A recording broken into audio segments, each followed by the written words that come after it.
Baik, Bismillahirrahmanirrahim. Assalamualaikum warahmatullahi wabarakatuh. Pada video kali ini kita akan belajar sama-sama tentang pendahuluan pemodelan matematis dalam teknik kimia dan hubungannya dalam uh, simulasi atau komputasi menggunakan MATLAB nantinya. Baik, jadi yang akan kita bahas hari ini adalah kita akan cari tahu dulu kenapa sih kita perlu model ya, model matematis terutama dan manfaatnya di industri. Kemudian apa itu model matematika, definisinya. Kemudian ada klasifikasi model apa saja yang saat ini kita ketahui dan kita akan eh, mempelajari bagaimana cara menyusun model itu langkah per langkah atau step by step. Ya, ada 7 langkah nanti. Kemudian contoh satu 2 3 nanti akan kita bahas pada video selanjutnya. Begitu juga untuk latihan ya, ada 3 latihan nanti kita akan bahas pada video selanjutnya. Nah, jadi model itu manfaatnya di dunia nyata ada beberapa. Yang pertama, jelas jika kita memahami model matematis dalam proses yang sedang kita laksanakan, tentu saja kita bisa lebih memahami proses itu lebih baik ya, lebih dalam. Misalnya kita bisa mengidentifikasi variabel mana yang paling berpengaruh ya. Kemudian kita juga bisa memanfaatkan model matematis itu untuk mendesain dan mengoptimasi proses. Ya, misalnya mendesain ukuran reaktor, kemudian menentukan suhu yang optimum dan lain sebagainya. Nah, kemudian juga dipakai untuk proses kontrol atau pengendalian proses. Nah, ini eh, dengan adanya model matematik, kita bisa mengendalikan proses itu lebih eh, mudah ya. Pada dunia nyata ya, sebelumnya kita harus susun dulu persamaan matematisnya. Bisa juga dipakai untuk melatih ya, melatih mungkin operator yang baru, kemudian untuk safety study. Nah, safety study ini kalau kita lihat, kalau kita bandingkan safety study itu digunakan untuk meminimalisir trial dan error ya. Trial dan error itu sangat tidak diinginkan di industri karena satu mahal ya, kedua membuang-buang tidak efisien waktu dan tidak safety.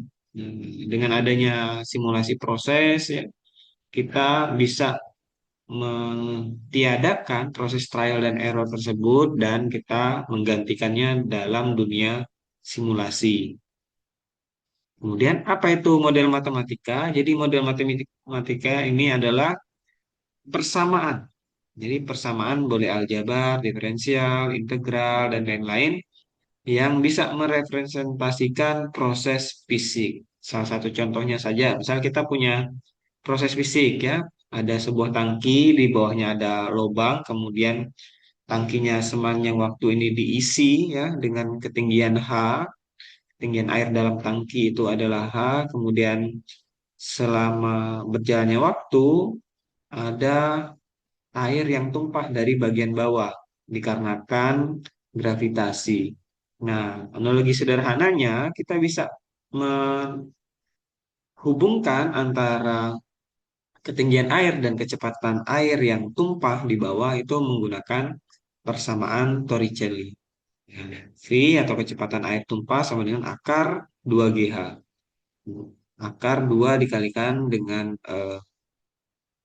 kecepatan gravitasi dan ketinggian fluida. Nah, sehingga kita ketahui bahwa semakin rendah ketinggian air dalam fluida, maka kecepatan air yang tumpah itu juga akan berkurang karena dia eh, selaras ya atau sejalan dengan V ya. H itu sejalan dengan V.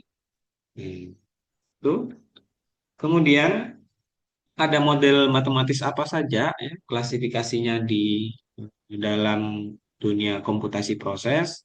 Yang pertama yang sudah kita ketahui bersama adalah klasifikasi model mekanistik. Jadi model mekanistik ini disusun berdasarkan prinsip prinsip fundamental. Misalnya neraca massa, neraca energi, ya, kinetika, termodinamika. Nah, contohnya yang akan kita banyak bahas pada video-video selanjutnya. Kita akan menyusun neraca massa dari berbagai macam proses sehingga kita dapatkan model matematisnya. Ya, misalnya contohnya model neraca massa untuk reaktor, ya, reaktor RATB atau reaktor batch misalnya. Tapi ada kelebihan dan kekurangannya. Kelebihannya, model ini bisa diekstrapolasi ya dan memberikan pemahaman mendalam, tapi kekurangannya ini butuh waktu untuk dikembangkan. Nah, ada juga model empiris. Model empiris ini didapatkan dari hasil observasi atau eksperimen. Nah, misalnya persamaan regresi linier yang menghubungkan antara misalnya X dan Y. Jadi yang menghubungkan X dan Y. Contohnya adalah kurva kalibrasi pada saat kita melakukan analisis menggunakan UVV misalnya atau spektrofotometer. Kelebihannya dia cepat untuk dikembangkan asal ada data observasinya. Nah, kemudian ini tidak cocok untuk diekstrapolasi, jadi dia hanya cocok pada rentang hasil observasinya saja. Nah, kemudian ini contohnya, jadi mekanistik tadi dikembangkan dari fundamental proses ya. Ini contohnya neraca massa di reaktor batch tidak ada inlet, outlet ya. Mungkin ada inlet dan pada saat awal ya memasukkan bahan. Setelah itu ditutup bagian atasnya sehingga tidak ada inlet ya, nol, outletnya juga nol, generasinya juga tidak ada ya, tidak ada pembentukan komponen A pada saat terjadinya eh, proses sehingga hanya ada minus konsumsi sama dengan akumulasi. Konsumsinya ini kalau kita lihat adalah RA ya, atau kecepatan reaksi A dikalikan dengan dV sehingga satuannya adalah mol per waktu sama dengan akumulasinya tentu saja harus mol per waktu. Jadi DNA per dt. Nah, jika tidak ada perubahan volume maka dV ini bisa kita ganti dengan V ya, tidak ada perubahan. Kemudian kita bagi dua ruas dengan V sehingga kita dapatkan minus KCA sama dengan DCA per dt karena D mol A per volume itu sama dengan konsentrasi A. Nah, kemudian kita selesaikan persamaan diferensial ini ya, dt kita pindah ke kiri ya, jadi minus K kalikan integral dari dt sama dengan integral per CA dCA. Dan kita dapatkan persamaan akhirnya menjadi CA sama dengan CA0 kalikan eksponensial min KT. Dengan begitu kita bisa mendapatkan hubungan antara konsentrasi A sepanjang waktu. Bedanya dengan empiris, empiris ini dibuat dari data hasil observasi. Misalnya ini regresi linear ya, yang kita dapatkan jika melakukan regresi linear, contohnya menggunakan trend line di Excel, kita akan dapatkan persamaan Y sama dengan A plus BX ya, atau AX plus B gitu ya. Di mana di sini Y-nya adalah absorbansi, ya, X-nya adalah konsentrasi. Nah, kemudian ada juga model steady dan dinamis klasifikasinya. Jadi steady itu tidak berubah terhadap waktu, ya. Tidak ada perubahan terhadap waktu.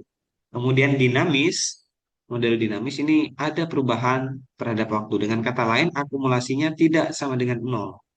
Ya, kalau yang steady tadi akumulasinya sama dengan nol. Contohnya pada neraca massa reaktor alir berpengaduk atau CSTR ya. Contohnya untuk dinamis ini reaktor batch ya. Kemudian ini contohnya ya, yang steady state tadi ciri-cirinya akumulasinya nol. Kemudian akumulasi di dinamis itu tidak sama dengan nol ya. Ada inlet, outlet, kemudian untuk model yang dinamis biasanya ada perubahan sesuatu terhadap waktu. Ini misalnya perubahan konsentrasi dalam tangki sepanjang waktu. Bagaimana cara kita menyusun neraca massa? Yang pertama yang harus kita lakukan adalah mendefinisikan apa yang ingin kita kerjakan atau tujuannya apa? Apa yang ingin kita ketahui dari menyusun model ini? Misalnya, saya ingin mencari konsentrasi A pada waktu tertentu, pada waktu T misalnya. Yang kedua, kita harus membuat PFD-nya atau diagram alir prosesnya dan kita beri label. Misalnya label sederhana A yang masuk, kemudian ada B, keluarnya C gitu ya. Kemudian asumsi, kita masukkan asumsi, disederhanakan, misalnya tidak ada perubahan densitas terhadap suhu ya, isotermal, tidak ada perubahan volume larutan, dan lain sebagainya. Kemudian kita masukkan neraca massa, tuliskan neraca massanya. Baik itu neraca massa total ya, harus kita tuliskan terlebih dahulu, dan neraca massa komponennya ya, dari turunan dari neraca massa totalnya. Kemudian masukkan persamaan pendukung. Persamaan pendukung itu seperti apa? Ya bisa persamaan kinetika, kemudian kesetimbangan, ya hukum Henry, hukum Dalton, dan lain sebagainya yang bisa mendukung persamaan neraca massa yang tadi. Kemudian setelah dapat model matematis, kita selesaikan dengan MATLAB, dengan pemrograman ya, baik eh, menggunakan MATLAB atau menggunakan software yang lain. Dan yang terakhir, kita tinggal bandingkan hasil yang kita simulasikan dengan data asli, hasil observasi atau eksperimen. Mungkin itu saja untuk introduction atau pengenalan tentang model matematis. Semoga mudah dipahami. Saya kira Assalamualaikum warahmatullahi wabarakatuh.